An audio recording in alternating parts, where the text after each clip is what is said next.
Ternyata kalau kita menginginkan sesuatu, alur untuk mendapatkannya itu kayak gitu teman-teman. Satu, percaya sama rencana Allah. Disebut dengan istikharah, minta pendapat Allah. Istikharah ini dalam konteks pembicaraan kita malam ini bukan sekedar ibadah sholat 2 rakaat. Walaupun secara ritual dia adalah sholat 2 rakaat, tapi secara nilai dia bukan hanya soal sholat 2 rakaat, tapi soal bergantung kepada Allah, minta pendapat Allah, nanya kira-kira menurut Allah gimana nih. Terus Allah jawabnya lewat siapa? Nah, Allah menjawabnya lewat istisyarah. Pertama, istikharah, minta pendapat Allah. Ya Allah, beri saya petunjuk, ini mau gimanain, ini apa yang harus saya lakuin.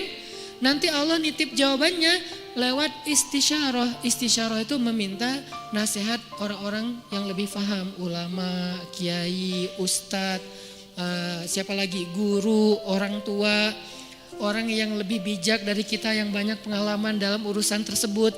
Kita minta pendapat mereka, biasanya Allah nitip jawaban itu melalui lisan-lisan mereka yang terjaga. Karena memang Allah mengatakan Auliaullah, wali-wali Allah itu ketika dia sudah dekat dengan Allah, maka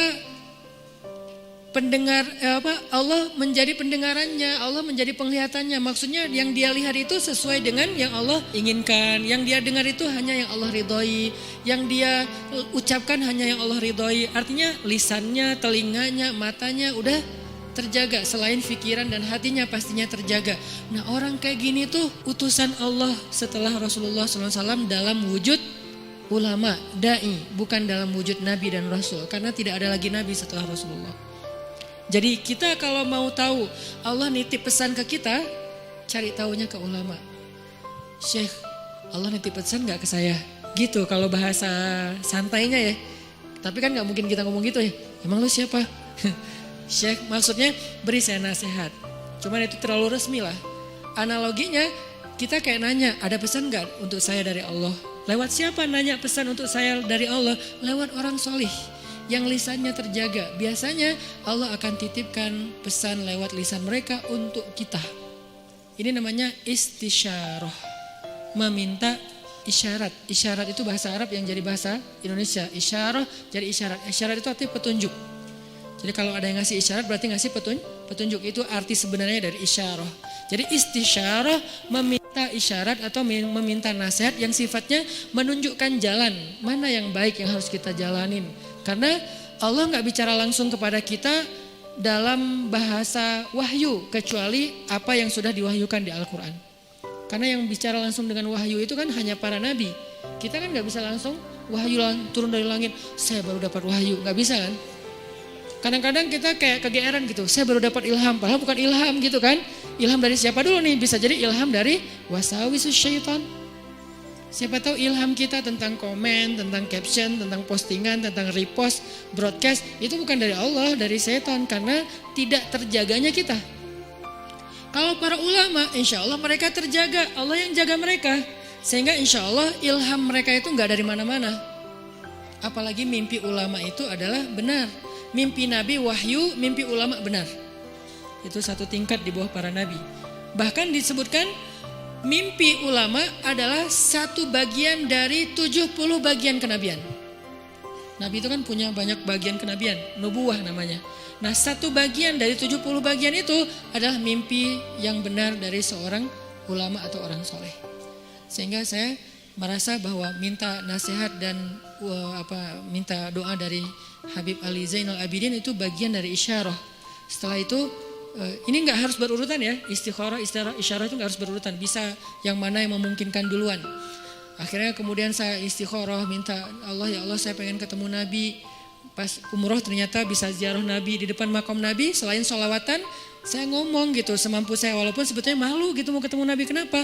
Amalan kurang, sholawat kurang, ujuk-ujuk datang minta banyak request gitu kan, kayak ngerasa gak pede. Tapi mau ke siapa lagi? Meminta nasihat dalam bahasa kayak orang lagi berkunjung gitu. Walaupun pastinya doanya kepada Allah. Jadi saya bukan berdoa kepada Nabi ya, berdoa kepada Allah, cuman lagi ziarah tuh kayak ngomong gitu. Sebagaimana Nabi bicara dengan Khadijah ketika ziarah makam Khadijah. Ya Rasul, saya gimana ya? Mau gimana ini ya dakwahnya? Udah beres itu masuk ke Raudhah, ya Allah beri saya petunjuk. Doa yang saya nggak pernah tinggalkan, Rabbana atina min ladunka rahmah wa hayyi' lana min amrina rasyada. Kalimat terakhir itu tuh, wa hayyi' lana min amrina rasyada. Ya Allah, siapkanlah untuk saya petunjuk dalam urusan saya. Mau gimana nih? Kalau bahasa sederhananya, ternyata Allah beri petunjuk lewat doa tadi para orang soleh, kemudian mimpi, kemudian dapat sebuah kejutan dari Allah yang mungkin sebagian orang melihat kejutan ini sebagai sesuatu yang sedih, musibah, ujian. Tapi saya ngelihatnya ini bukan ujian, ini justru jawaban dari doa saya bahwa Allah ingin memberikan celah. Oh gini masuknya, sehingga akhirnya saya merasa bahwa saya mendapatkan apa yang saya minta.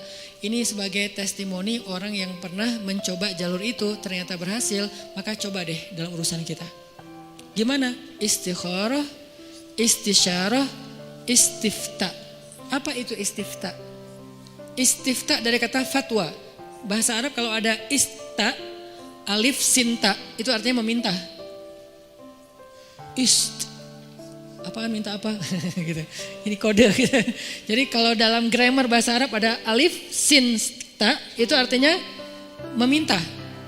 Jadi kalau istisyarah meminta isyarah, istikharah meminta khiyarah, istifta meminta fatwa. Jadi minta fatwa. Minta fatwa itu mana?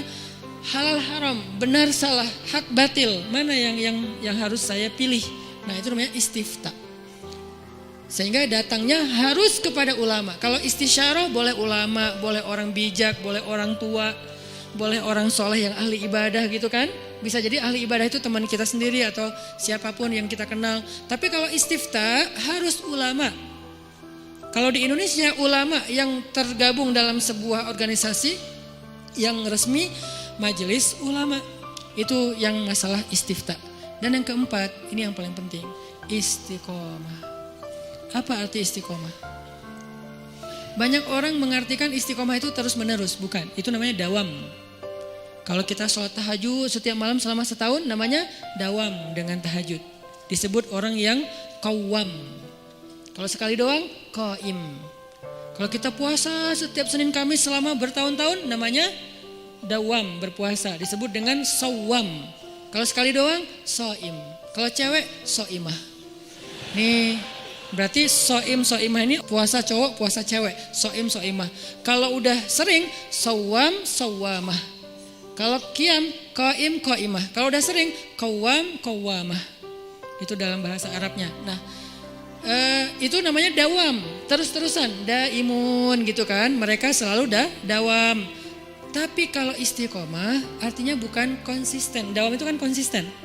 Kalau istiqomah itu komitmen. Apa bedanya? Kalau komitmen itu tetap on the track apapun yang terjadi. Itu namanya istiqomah. Gak mau keluar dari garisnya. Gak mau keluar dari fisabilillah. Gak mau keluar dari syariat.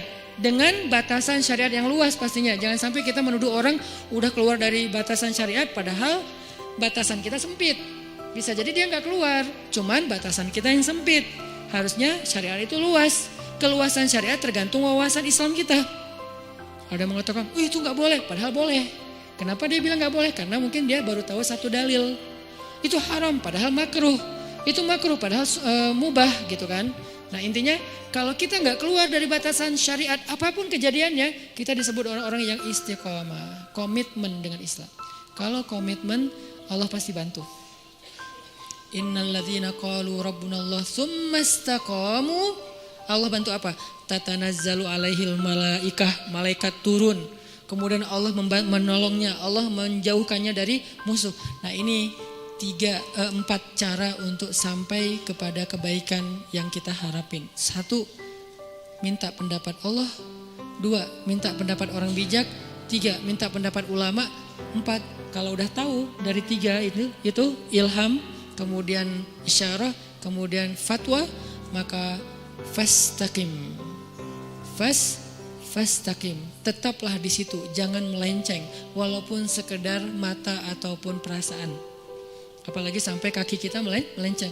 Walaupun sekedar mata aja atau perasaan Rabbana la tuzigh qulubana. Ya Allah, jangan biarkan hati kami tergelincir. Ya muqallibal qulub tsabbit qulubana. Allahumma habib ilainal iman. Jadi kita minta kalau kayak gini, insya Allah teman-teman gak usah khawatir.